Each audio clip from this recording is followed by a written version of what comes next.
Jumpa lagi dengan saya, Willy The Rooms, tetap di The Sinners Channel.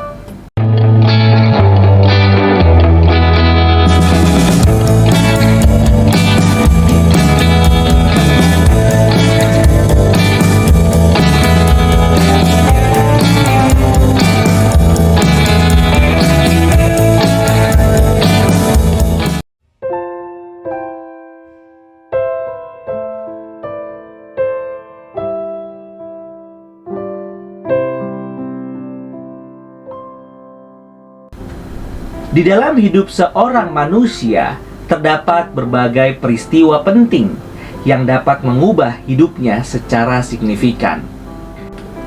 Beberapa di antaranya seperti masa ketika dia jatuh cinta, memasuki jenjang pendidikan yang lebih tinggi, dunia kerja, saat mulai berkeluarga, dan lain sebagainya. Setiap peristiwa ini bisa menjadi sebuah batu loncatan atau titik balik yang mengubah hidup seseorang. Hal tersebut adalah existential moment. Setiap existential moment adalah saat yang krusial bagi seseorang dalam menentukan arah hidupnya. Ia harus mengambil keputusan mengenai bagaimana ia akan berespons terhadap momen ini. Keputusan yang benar akan membawa hidupnya berkembang ke level yang lebih tinggi.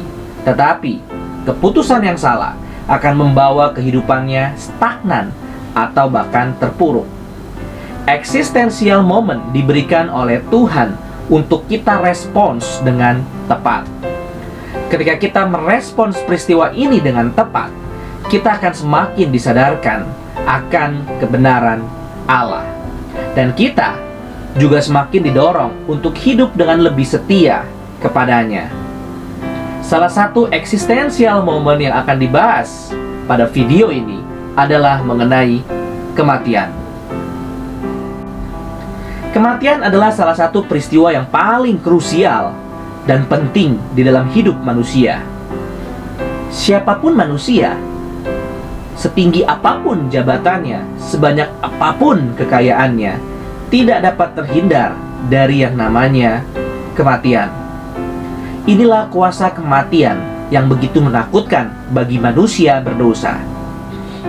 Namun, jikalau kita menelusuri cerita detik-detik sebelum kematian seseorang, maka kita akan menjumpai kisah-kisah yang sangat menarik dan inspiratif.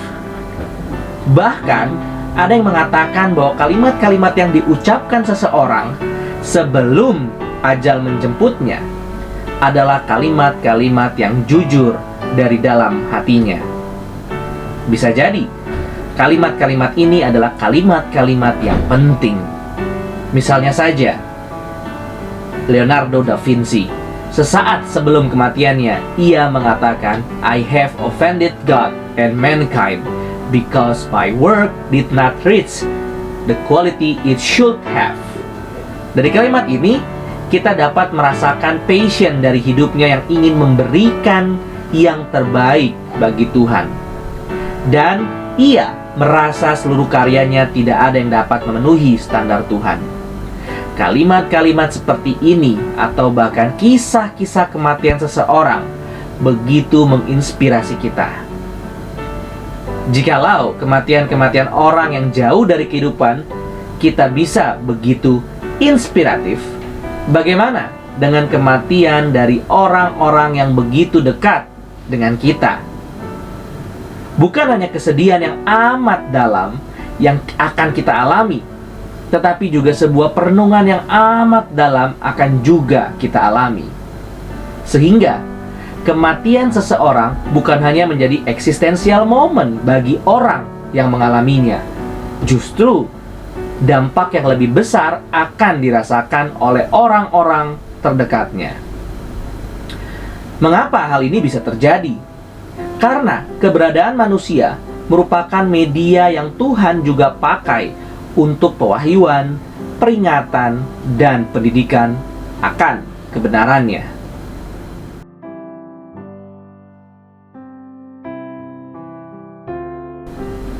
Di dalam teologi reform, kita diajarkan bahwa wahyu Allah dapat dibagi menjadi dua, yaitu wahyu umum, general revelation, dan wahyu khusus, special revelation.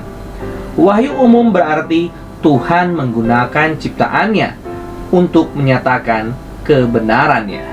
Wahyu khusus berarti Tuhan menyatakan wahyunya secara khusus, baik melalui nabi dan rasul maupun melalui anaknya sebagai puncak dari wahyu khusus. Namun, seorang teologi bernama John Frame membuat pembagian yang sedikit lain. Ia membagi wahyu Allah menjadi 3, yaitu general revelation, special revelation, dan existential revelation. Pembagian ini sejalan dengan kerangka berpikir dari John Frame, yaitu triperspektivalism. Melalui kerangka ini, John Frame membawa kita untuk melihat segala sesuatu di dalam keluasan dan keutuhan. John Frame ingin membongkar cara berpikir zaman modern yang terlalu menyeragamkan segala sesuatu tetapi kehilangan keindahan di dalam keberagaman. Namun, John Frame juga ingin kita berhati-hati terhadap pola berpikir dari zaman postmodernism yang terlalu menekankan perbedaan tetapi akhirnya kehilangan aspek harmoni di dalam perbedaan tersebut. Cara pandang triperspektivalism ingin membawa kita untuk menggali keindahan di dalam keberagaman, tetapi juga menikmati keharmonisan yang ada di dalam keberagaman ini. Inilah cara pandang yang berdasarkan konsep doktrin Tritunggal. Maka pembagian wahyu Allah menjadi 3 jenis bukan dimaksudkan untuk kita pisah-pisahkan, tetapi justru hendak mengajak kita semakin menggali segala keberagaman sekaligus juga melihat harmonisasi satu dengan yang lainnya. John Frame ingin kita kembali melihat aspek subjektivitas manusia yang seringkali diabaikan atau ditindas oleh pola berpikir zaman modern. Aspek subjektivitas seringkali dianggap sebagai hal yang tidak penting atau bahkan menyesatkan. Memang benar, di satu sisi jikalau kita mengabsolutkan subjektivitas sebagai kebenaran, maka kita sedang mengulangi kesalahan yang manusia pertama lakukan ketika memilih untuk memakan buah pengetahuan yang baik dan yang jahat. Namun di sisi lain, kita pun harus menyadari bahwa Tuhan juga sering memakai subjektivitas sebagai media untuk menyampaikan kebenarannya. Misalnya, para penulis kitab Mazmur, mereka menulis setiap ayat sebagai sebuah ungkapan hati mereka yang bersifat subjektif. Namun, Tuhan memakai dan mengkonfirmasi subjektivitas ini sehingga apa yang diungkapkan oleh para pemazmur adalah kebenaran. John Frame ingin kita menyadari bahwa Tuhan pun sanggup dan mungkin memakai setiap pribadi manusia untuk menyatakan kebenarannya. Inilah existential revelation, yaitu media manusia yang Tuhan pakai untuk menyatakan kebenarannya. Salah satu fungsi di dalam diri manusia yang merupakan alat untuk menyatakan kebenaran Allah adalah hati nurani. Tuhan menanamkan fungsi hati di dalam diri manusia sehingga kita dapat menyadari suatu kebenaran. Ketika seseorang berbuat dosa, hati nurani akan menegur dan membuat orang tersebut tidak tenang. Mungkin kita akan mengingat akan kalimat yang diucapkan oleh Luther di Diet of Worms. My conscience is held captive by the word of God, and to act against conscience is neither right nor safe. Melalui hati nurani, Tuhan bisa menyadarkan seseorang akan kebenaran ketika zamannya sudah berbelok jauh dari kebenaran. Kita mungkin menyadari ketika kebenaran yang sama diberitakan, ada orang yang bisa langsung berespons dan menerima, lalu menjalankan kebenaran tersebut. Orang-orang seperti ini adalah orang-orang yang menerima anugerah Tuhan, sehingga ia bisa sadar akan kebenaran dan langsung berespons dengan menjalankannya di dalam hidup. Inilah yang disebut existential revelation. Selain pemberitaan firman Tuhan, saat kita bisa merelasikan segala sesuatu yang terjadi di sekeliling kita dengan kebenaran firman Tuhan, ini pun adalah sebuah pernyataan yang Tuhan berikan kepada kita. Di dalam bahasa teologis, hal ini disebut sebagai iluminasi dari Roh Kudus. Hal ini pun merupakan bagian dari existential revelation. Namun, kita harus menyadari bahwa fungsi hati nurani pun sudah tercemar oleh dosa. Saat kita berbuat dosa, fungsi hati nurani ini dapat terus ditekan, dan Alkitab menggunakan istilah mengeraskan hati nurani. Seseorang yang hati nuraninya sudah mengeras, orang tersebut sangat sulit untuk menerima kebenaran. Tetapi pengerasan hati nurani ini tidak bersifat final, karena bisa saja terjadi peristiwa-peristiwa yang bisa mengejutkan dan menyadarkan orang yang sudah mengeraskan hatinya. John Calvin mengatakan bahwa kita tidak mungkin bisa terus menindas kebenaran yang Tuhan nyatakan kepada diri kita. Tuhan bisa secara tiba-tiba memberikan sebuah kejutan di dalam berbagai bentuk yang membuat kita perlu berpikir dan merenungkan kembali kebenaran Allah ini. Ini pun bagian dari existential revelation juga.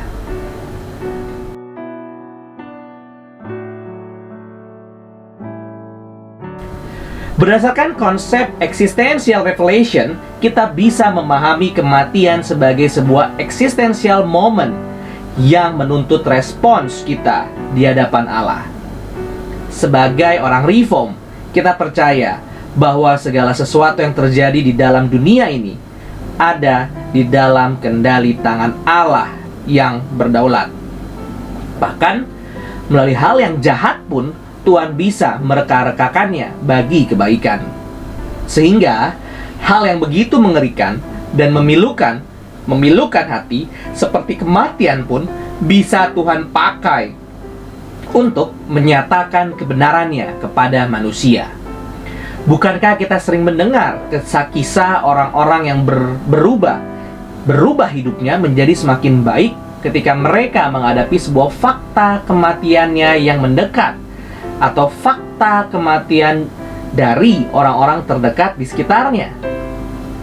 Melalui kematian, setidaknya semua manusia harus menyadari betapa terbatas dan lemah dirinya di hadapan realitas dunia ini.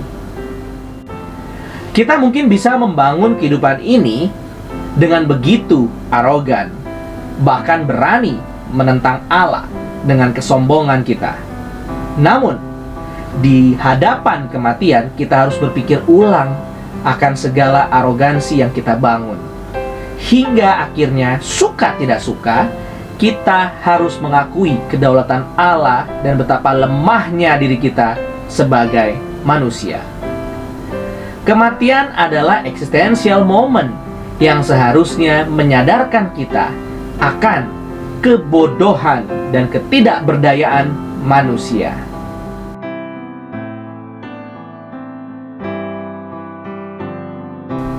Sebuah pertanyaan yang perlu kita renungkan bersama-sama saat ini adalah, apakah kematian tetap menjadi sebuah existential moment bagi kita, khususnya kita orang reform zaman ini? Sekularisme adalah tantangan yang tak terhindarkan bagi kita zaman ini. Kehidupan yang benar-benar mengabaikan banyak hal asalkan dapat menikmati hidup adalah cara pandang yang merebak di kalangan kita saat ini, di kalangan Kristen saat ini.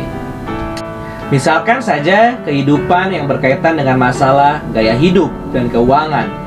Kita mungkin sering melihat sebuah konten video di media sosial berkaitan dengan gaya hidup kaum milenial saat ini. Salah satu yang disoroti adalah gaya hidup seperti ngafe. Hampir setiap hari mereka mengeluarkan sejumlah uang untuk ngopi di kafe yang cozy.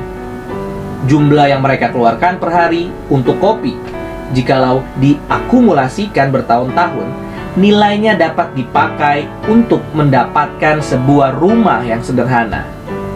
Namun, yang menjadi menarik adalah sebuah video konten balasan yang mengatakan, untuk apa memiliki sebuah rumah jikalau engkau bisa menikmati secangkir kopi yang nikmat setiap hari? Konten balasan ini menggambarkan semangat dari kaum milenial yang ignorant terhadap banyak hal.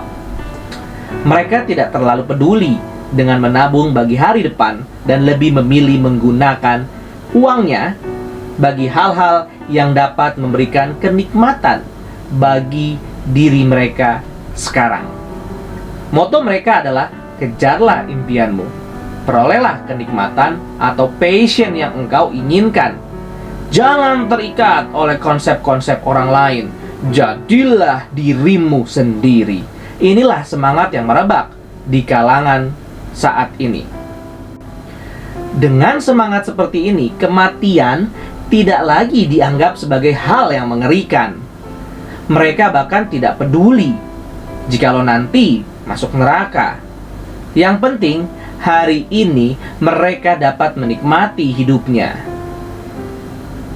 Di hadapan kematian, mereka tidak lagi memikirkan akan makna hidupnya. Mereka lebih peduli dengan kesenangan hidupnya. Bahkan, yang lebih ekstrim lagi, ada sekelompok orang yang justru sedang memperjuangkan hak untuk mati. Jikalau zaman dahulu banyak orang menghindari kematian, pada masa ini justru ada orang yang memperjuangkan hak untuk mati sebagai sebuah penghargaan terhadap hak asasi manusia. Prinsip dari semangat ini adalah, aku adalah penentu hidupku sendiri. Tidak ada yang boleh mengaturnya selain diriku sendiri. Di tengah kondisi seperti ini, bagaimanakah respon kita sebagai seorang Kristen?